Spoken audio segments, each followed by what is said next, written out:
যাক, তাহলে আমরা সবাই এখন একত্রিত হলাম। কি প্ল্যান করেছো টমি? তাড়াতাড়ি বলো বন্ধু। প্ল্যান হলো তোমার মতো বদনামি করে যাওয়া। এখন আমাদের একটা ড্রাইভার দরকার। টমি, আমি ড্রাইভ করতে পারি তো। তুমি হিলারির মতো না, ও কিলগো দ্বারা এই কাজ করা সম্ভব না। হিলারি হলো যোগ্য লোক, বুঝছো? হিলারি হলো খুব ভালো একজন ড্রাইভার, আমি ওকে কল করছি। হেই হিল, আমি ফিল। তুমি ভালো আছো নি? তোমারা আমি এখন একটা কাজ দেবো, ভালো করে হইনো। তোমাকে গাড়ি চালাতে হবে।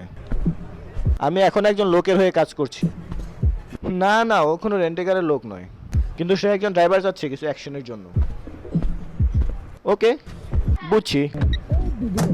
সে কি বললো? ও কাজ করবো, কোনো সমস্যা নেই, কিন্তু আর একটা ছোট্টখাটো সমস্যা ছিল। একটা শর্ত দিছিল, ওই কাজ করবো যদি তুমি ওরা গাড়ি রেসে হারাইতে পারো। হালা একটা পাগলা, যাই হোক গা, ওই সংসদ ভবনের বাইরে তোমার লাগে গাড়ি অপেক্ষা করবো না।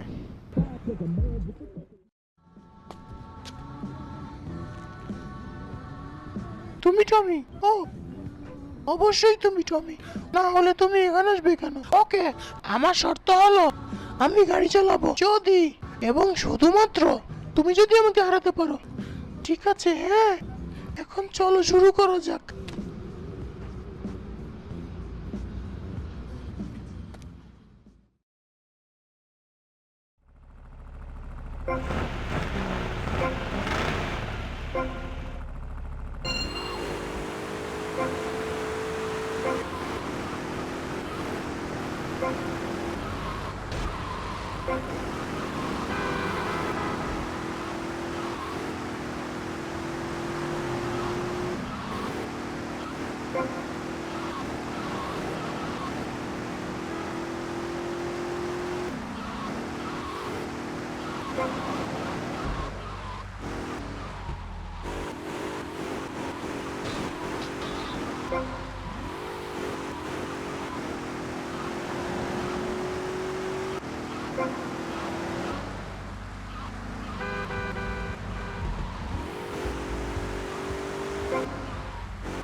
ঠিক আছে, আমি তোমার জন্য গাড়ি চালাবো।